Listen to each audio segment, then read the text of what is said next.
नमस्कार, आप देख रहे हैं चौपाल समाचार। चौपाल समाचार की हर खबर समाज पर करती है। आज मैं इस खबर को आपको दिखाने जा रहा हूं। ये खबर भी समाज से जुड़ी है और संबंधित है शेल्टर होम पटना में जो अभी एक घटना घटित हुई है, जो मामला सोशल मीडिया के माध्यम से आप लोगों ने देखा होगा, उसी से संबंधित है। लेकिन मैं बता दूं, ये एक एक्सक्लूसिव जानकारी मैं आप तक पहुंचाने जा रहा हूं कि इस मामले में जो बच्ची का बयान आया है, उस बच्ची के बयान से मिलती जुलती जानकारी चौपाल समाचार के पास भी उपलब्ध हुई थी, जिस जानकारी को चौपाल समाचार के माध्यम से सीधे सीधे जिलाधिकारी पटना को 1 साल पहले पहुंचा दिया गया था। हम उस पर पूरी चर्चा करेंगे और उसका पूरा प्रूफ भी हम आपको दिखाएंगे। आप लोग बने रहें। सबसे पहले हम आपको यह दिखा देते हैं, अगर आपने नहीं देखा होगा तो शेल्टर होम, अभी पटना के एक शेल्टर होम से एक बच्ची जहां से निकली थी, उन्होंने बहुत ही गंभीर आरोप लगाए हैं और मैं सोशल मीडिया के माध्यम से उसी की जानकारी को आप तक मैं पहुंचाने का प्रयास कर रहा हूं। पहले उस वीडियो को आप देखिए, फिर हम लोग उस पर बात करते हैं कि चौपाल समाचार के पास क्या जानकारी थी और किस तरह से यह जानकारी पटना के जिलाधिकारी तक पहुंचाई गई थी। देखिए मामला क्या है। सबसे पहले जो कुछ भी हुआ, जिस बारे में हम लोग चर्चा कर रहे हैं, ये कहाँ की घटना है? ये शेल्टर होम की घटना है, पटना गाय घाट की है। हाँ। क्या होता था वहाँ? जबरदस्ती लड़कियों को सेक्स करने में मजबूर किया जाता है, उनके साथ जान से मार दिया जाता है। नहीं सेक्स किएंगे तो जान से मार दिया जाएगा। उनको जॉब के बहाने बाहर भेजा जाता है और लड़कियों का पता भी नहीं रहता है कि लड़की कहाँ गई है, कहाँ नहीं गई है। जो आपके साथ रहती थी, जॉब के बहाने बाहर भेजा जाता, आपके सहयोगी, आपके दोस्त होंगी, जब पूछती थी तो क्या जानकारी मिलता था सामने वाले से? यही मिलता था कि यहाँ से कभी हम लोग निकल नहीं पाएंगे। वंदना गुप्ता बस यही कहती थी कि आती हो तुम पुलिस की मर्जी से, जाओगी वंदना गुप्ता की मर्जी से। कौन वंदना गुप्ता? वहाँ की जेलर है। देखिए ध्यान रखिएगा, मैं इस बारे में बताऊंगा। ये जो बच्ची बता रही है कि आती हो पुलिस की मर्जी से और जाओगी हमारी मर्जी से, वो बात मैं आपको आगे भी बताऊंगा। कोई नहीं है, हम चाहते हैं कि वो बाहर निकले, अपना लाइफ जिए। हर लड़की का जीने का हक है। ये नहीं है कि लड़के ही सब कुछ, बिना लड़के के लड़की का गुजारा नहीं होता है ना। तो वैसे भी वो भी अपने पैर पे खड़ा होकर कम से कम उस नर्क से निकल जाएंगी तो बहुत अच्छी बात रहेगी। क्या उम्र है? 19 है। क्या आपको कब पता चला कि इस तरह की घटना जो है वहाँ पे होती है? कैसे पता चला? जब हम 7 महीने से हैं। 7 महीने से वहाँ पे? हाँ, 7 महीने से हैं। 7 महीने से हम देखते आ रहे हैं, हमारे साथ भी होता ही है। तो तभी हम उतरे हुए हैं। हमारे अंदर भी हिम्मत टूट गई थी। लेकिन जब हम कल मरने के लिए जा रहे थे कि हम समझ में नहीं आ रहा था कि हम क्या करें, कि कैसे लड़कियों को बचाया जाए। तो पुलिस स्टेशन में भी गए तो पुलिस स्टेशन वाले मैडम बोला कि डीएम का मामला है, यू है, कोई एक्शन नहीं लिया गया। और फिर उसके बाद से हम मैडम लोग ने हमको समझाया कि तुम्हें इंसाफ मिलेगा। हमको नहीं, सारी लड़कियों को इंसाफ मिलना चाहिए और वंदना गुप्ता को वहाँ से हटाना चाहिए। कितनी संख्या में लड़कियां वहाँ पे 200 लड़कियां हैं, भूली भटकियां, और बाकी सब पागल हैं। जिसको पागल है, जो बोल नहीं सकती है, उनके साथ में कितना आप सोचेंगे तो देखेंगे मेरी तरह उसका भी सब लड़की का निशान होगा। अच्छा, ये किस चीज का निशान है? ये हमने काटा हुआ है मरने के लिए। क्यों? क्योंकि आप बताइए, लड़की का इज्जत ही सब कुछ होता है। अगर हमारे समाज में लड़की का इज्जत ही नहीं रहेगा तो लड़की को जीने से क्या फायदा रहेगा। लेकिन मैं अकेले सबका हक मांग रही हूँ मैं कि मेरे को भी हक चाहिए, बेटी होने का हक चाहिए। कि हाँ, लोग कहते हैं कि यहाँ पे बेटी पढ़ाओ बेटी बचाओ, तो पहले बेटी को पढ़ाओ नहीं बेटी को बचाओ। मुख्यमंत्री कहते हैं। हाँ, लेकिन देखिए पूरा देखिए वीडियो को, मैं आगे बताता हूँ आगे क्या मामला है। लड़कियां मुसीबत में पड़ी हुई है, आज उनका साथ देने वाला कोई नहीं है। अगर लड़कियों से आप जाकर पूछेंगे, कोई लड़की डर के बारे बताएगी नहीं, क्योंकि मरना नहीं चाहती है, वो लोग जीना चाहती हैं। तो आप कैसे वहाँ से निकली? चूंकि कहते हैं कि वहाँ पे निकलने नहीं दिया जाता। मेरी शादी हो चुकी है, मेरे पति द्वारा निकलवाया गया, क्योंकि मेरा 3 साल का बच्चा है। उसने बोला कि तुझे बच्चा से कोई रिलेशन नहीं रखना है, मेरे इस दुनिया में कोई नहीं है। मेरे बच्चे से, चलो मेरे बच्चे से दूर कर दिया, लेकिन मैं चाहती हूँ इन लड़कियों से बस लड़की निकल जाए, वही। और वंदना गुप्ता मुझसे पैसा भी लिए 4000 रुपए। किस बात की पैसा? निकालने का पैसा दिए। मतलब वहाँ से निकलने का पैसा दिए? हाँ, मेरे से क्या, कई लड़कियों से अगर पैसा देंगे तो बहुत कुछ हो जाएगा। देखिए देखिए, मैं आपको एक बात बता दूं, अभी आपने जिस इस वीडियो में जिस बच्ची को आपने देखा है, इस बारे में मैं आपको बता दूं कि 1 साल पहले 5 जनवरी 2021 जो गत साल ऐसी ही जानकारी चौपाल समाचार के पास आई थी कि एक बच्ची जो कि मुजफ्फरपुर जिला से संबंध रखती है, वो शेल्टर होम पहुंच गई थी। कई सारे मामलों को लेकर मैं उसके विस्तार में मैं अभी नहीं जाना चाहूंगा, लेकिन वो शेल्टर होम गई थी और शेल्टर होम में उसका जो उम्र था, जिस समय वो गई थी, वो 18 साल से कम उम्र था। जब 18 साल पूरा हुआ तब जाकर वो वहां से निकलने के लिए जब उसके अधिवक्ता और लोगों ने जब प्रयास किया वहां से निकालने को लेकर, तो वहां नहीं निकालने दिया जा रहा था। इसको लेकर एक ऑडियो आया था चौपाल समाचार में, जो कि अधिवक्ता है अनिल कुमार सिंह मुजफ्फरपुर। मैं आपको बात दोहरा दूं, अनिल कुमार सिंह अधिवक्ता है, बहुत ही रेनाउंड जाने माने अधिवक्ता हैं।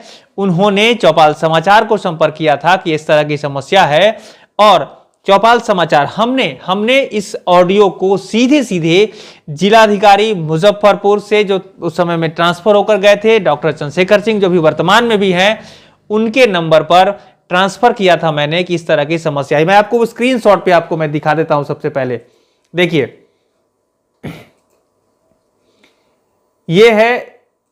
यही वो स्क्रीनशॉट है जो मैं आपको दिखा दूं। संयोग है कि वो टेक्स्ट मैसेज जो मैंने किया था, आज भी हमारे व्हाट्सएप में वो मैसेज सेव है, और वो ऑडियो जो यहां पर अभी जो उस समय मैंने भेजा था, उसकी कॉपी भी उपलब्ध है, जिसको कि मैं आपको सुनाऊंगा। पहले आप देखिए मैंने टेक्स्ट में क्या लिखा था। सबसे पहले मैं आपको वो ऑडियो सुना देता हूं, आप लोग ध्यान से सुने और पूरा ऑडियो सुने।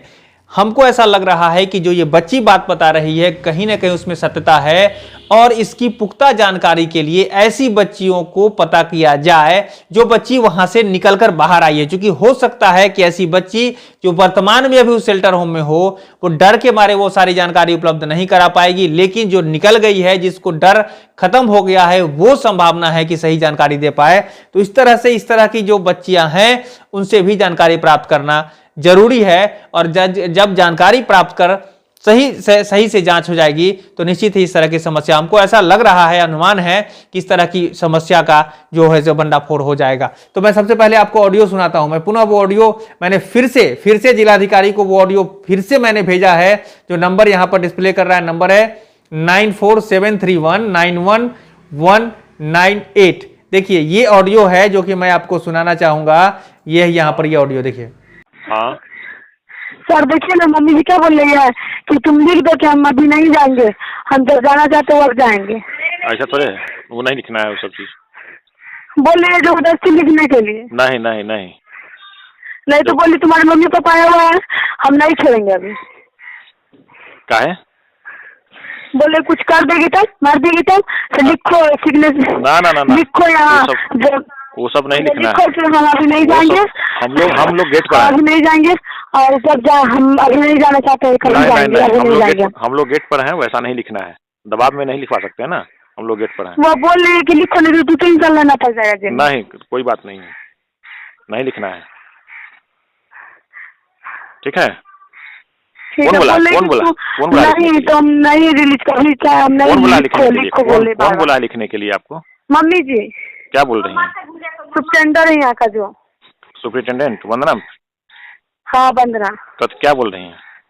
बोले लिख दो, साइन कर यहाँ लिख दो एप्लीकेशन कि हम अभी नहीं जाएंगे, हम अभी नहीं, इधर नहीं जाना चाहते, हम कभी नहीं जाएंगे, तो इधर नहीं जाएंगे कभी। वैसा कोई बात नहीं है, वो सब नहीं लिखना है किसी भी परिस्थिति में। हम तुमको कोर्ट करवाएंगे तो कोर्ट में से तुम छूटना, हम कुछ नहीं, नहीं नहीं नहीं, अगर आइटम खाएगी तो कुछ नहीं, उसके बावजूद भी नहीं। नहीं छोड़ेगी तो मम्मी जी? नहीं छोड़ेगी कैसे? तो हम बात करते हैं, डीएम साहब से बात करेंगे। हाँ बोलिए, बोल रही थी कि हम मतलब तुमको थोड़ी सा रिलीज का पेपर सरकार तरफ से मिला है कि वो तो ऐसा आया है ना रिलीज का पेपर से, तुम्हारे मम्मी पापा नहीं आता तो छोड़ रहे, तुम्हारे मम्मी पापा भी आया हुआ है। हाँ तो उससे क्या हो गया? हाँ तो बोलिए लड़ाई करके तुमको मार देगी, हम वैसा कुछ नहीं ना होगा, वैसा कुछ नहीं होता है, ठीक है? हाँ तो नहीं करे सर? नहीं नहीं नहीं, ठीक है, तो हम नहीं करेंगे, हम जाते रूम में, उसके बाद बोलिए छोड़ने के लिए। हाँ ठीक है, ठीक है, हम गेट पर ही हैं हम लोग। ठीक है, हम जाकर बोल रहे हैं कि हमको नहीं लिखना है। ठीक ठीक है, ठीक है, रखते हैं सर, प्लीज सर कुछ करिए, ठीक है, मम्मी की ठीक नहीं ठीक छोड़ रही है। ठीक।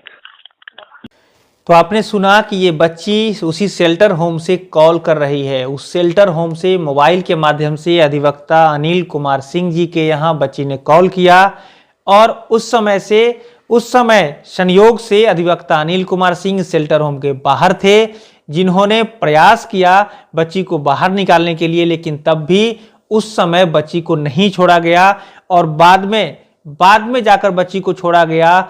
वो भी कोर्ट में एक मुकदमा हुआ, वो भी मैं आपको डिटेल जानकारी उपलब्ध कराऊंगा, लेकिन पहले आप इस ऑडियो को आप लोग सुन लें कि फिर से मुकदमा किया गया, फिर से और सारी प्रक्रिया हुई, जिसको कि मैं अनिल कुमार सिंह जी से मिलकर आप तक पहुंचाऊंगा। सीधी सीधी बात, एक्सक्लूसिव बात। लेकिन जो बात अभी सामने आई है, इसमें मैं जरूर कहना चाहूंगा कि जिलाधिकारी पटना को इसके बारे में 1 साल पहले बताया गया था और अभी तक जो बात सामने आई है, जिस तरह से बच्ची ने आरोप लगाया है, मैं अपने समझदारी के अनुसार ये बात जरूर कहना चाहूंगा कि इस पर लोगों को ध्यान देना पड़ेगा। अधिकारी पदाधिकारी जैसी जानकारी मिल रही है कि सरकार ने भी टीम गठित की है, तो उस टीम को भी इन सारी चीजों पर ध्यान देना पड़ेगा, तभी जाकर बच्ची को न्याय मिल सकेगा। ऐसे चौपाल समाचार किसी भी ऑडियो वीडियो की पुष्टि नहीं करता है और इसको लेकर मैंने जो टेक्स्ट मैसेज लिखा था वो भी मैं आपको पढ़कर सुना देता हूं।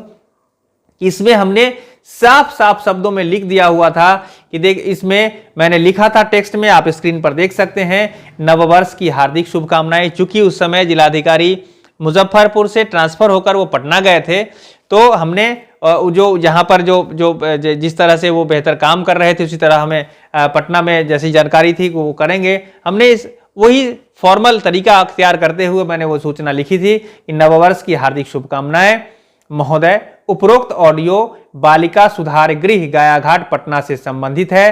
पीड़िता एवं उनके अधिवक्ता महोदय का आरोप है कि न्यायालय के आदेश के उपरांत भी गलत तरीके से 18 वर्ष की बालिक लड़की को मुक्त नहीं किया जा रहा है। देखिए, वो ऑडियो में बच्ची बता रही है कि हमें लिख करके दे दो कि तुम्हारे पापा और मम्मी से खतरा है, तो हम तुमको यहां पर जाने नहीं देंगे, नहीं तो कोई ये इस तरह से उसको भ्रम करके रोका जा रहा था। और कारण क्या है वो तो उस बच्ची के मिलने के बाद बच्ची से जानकारी लेकर ही पता चल पाएगा। लेकिन जिस जानकारी ऑडियो को आपको मैंने सुनाया है, उसमें यही कहा गया है कि उसको जबरदस्ती वहां पर कहा जा रहा था कि तुम कागजी खाना पूरी कर दो, लिख दो कि हम नहीं जाना चाहते हैं, मेरे मम्मी और पिताजी से हम नाराज चल रहे हैं। तो इस तरह से यहां पर मैंने लिख दिया था कि पीड़िता एवं उनके अधिवक्ता महोदय का आरोप है न्यायालय के आदेश के उपरांत भी गलत तरीके से 18 वर्ष की बालिग लड़की को मुक्त नहीं किया जा रहा है। कागजी कार्रवाई के तौर पर पीड़िता से दबाव बनाकर सुरक्षा का हवाला देते हुए यह लिखवाने का प्रयास किया जा रहा है कि तुम अपने माता पिता से नाराजगी बताते हुए लिखो कि मैं घर नहीं जाना चाहती हूं। ये देखिए, वही आरोप कि किसी तरह से उसको बच्ची को उलझा कर रखना है, यह बात इस ऑडियो में भी सामने आई थी। उपरोक्त संलग्न ऑडियो पीड़िता के अधिवक्ता महोदय ने मुझे भेजा है। पीड़िता मुजफ्फरपुर से संबंधित है। इसकी पुष्टि के लिए चौपाल समाचार की तरफ से कोई पड़ताल नहीं की गई। आग्रह है कि विधि सम्मत कार्रवाई की कृपा करें। धन्यवाद। अभिषेक आनंद। तो देखिए, मैं आपको बता दूं, हमारे दर्शक ये मान ले, जान ले, समझ ले कि जो बात मैं बता रहा हूं ये ऑथेंटिक जानकारी है। और ये जानकारी अधिवक्ता अनिल कुमार सिंह, जो कि मुजफ्फरपुर व्यवहार न्यायालय में वरीय अधिवक्ता हैं, और मैं आपको बता दूं कि उन्होंने ऑडियो के माध्यम से जो हमें सूचित किया था, जो हमें व्हाट्सएप किया था, उस ऑडियो को मैंने सीधे डीएम साहब को फॉरवर्ड कर दिया था। तो अब उन्हें भी समझना होगा, उन्हें भी हमें जानना पड़ेगा कि उन्होंने क्या कार्रवाई की थी। इन बातों को लेकर के भी जांच में आगे सारी बातें सामने आनी चाहिए। तो देखिए, अभी मैंने पुनः उस ऑडियो को फिर से भेज दिया है, फिर उसी नंबर पर, और मैंने लिख दिया है कि दिनांक 5/1/2021 को मेरे द्वारा भेजे गए उपरोक्त ऑडियो एवं बालिका सुधार गृह के संबंधित समस्या की सूचना पर की गई कार्रवाई से अवगत कराने की कृपा करें। जिससे कि मैं चौपाल समाचार के माध्यम से समाज में जन जागृति के लिए प्रसारित कर सकूं। लेकिन अभी तक जिलाधिकारी पटना के द्वारा कोई भी सूचना हमें नहीं दी गई है, कोई भी अपडेट नहीं दिया गया है, न ही उस पर की गई कार्रवाई को बताया गया है। तो अब दर्शकों के माध्यम से मेरी अपील होगी कि जो भी संबंधित अधिकारी, पदाधिकारी, जनप्रतिनिधि और समाज सेवा में रुचि रखने वाले लोग जो इस वीडियो को देख रहे हैं, जरूर से जरूर इस बच्ची को न्याय दिलाने के लिए अपने अपने स्तर से प्रयास करें। और जैसी जानकारी मैंने आप तक बताई है, तो इससे भी उस तरह की समस्या की पुष्टि हो रही है। संशय जो बन रहा था वो चीज को मैं आपके सामने रख दिया हूं। ऐसे चौपाल समाचार हर समय समाज की बेहतरी के लिए काम करता है और इस ऑडियो वीडियो इन सारे जानकारी को लेकर मैंने आपके सामने रखा है और इसकी सारी पुख्ता जानकारी पर जांच प्रक्रिया से जांच होनी चाहिए। जब बेहतर से तरीके से जांच होगा तभी जाकर सही निदान निकल सकेगा। ऐसे चौपाल समाचार किसी भी चीजों के लिए पुष्टि नहीं करता है, वो हमारा व्यक्तिगत विचार है जो मैं आपके सामने रख रहा हूं। और जो भी सरकार के द्वारा या अधिकारी पदाधिकारी के द्वारा या जो गठित टीम है सरकार की, जो भी चीज सामने आएगी वही जानकारी पुख्ता होगी। साथ ही साथ न्यायालय पर भरोसा है, न्यायालय के माध्यम से जो भी इस पर डिसीजन आएगा वो सर्वमान्य होगा और उसे हमें लगता है कि न्याय सभी को मिलेगा। तो आज के लिए बस इतना ही। इस वीडियो को ज्यादा से ज्यादा लोगों तक शेयर करें। चौपाल समाचार से अगर आप नहीं जुड़े हैं तो जुड़ जाएं। ऐसी ही जानकारी, एक्सक्लूसिव जानकारी हम आप तक पहुंचाते रहते हैं और ऐसी खबर जो समाज हित में होती है वो हम आप तक पहुंचाते रहते हैं। जरूर जुड़ जाएं, चैनल को सब्सक्राइब कर लें, बगल का घंटा दबा दें। फेसबुक पेज पर हमारे पेज को लाइक कर लें, इंस्टाग्राम और ट्विटर से भी जुड़ जाएं और व्हाट्सएप का नंबर भी डिस्प्ले कर रहा है। नंबर है 6206610060। आप उस नंबर पर हमें संपर्क करें। हमारी टीम आपके द्वारा भेजे गए सूचना, जानकारी को भी देश दुनिया तक पहुंचाने का प्रयास करेगी। तो आज के लिए बस इतना ही। मैं हूं अभिषेक आनंद, चौपाल समाचार के लिए। धन्यवाद।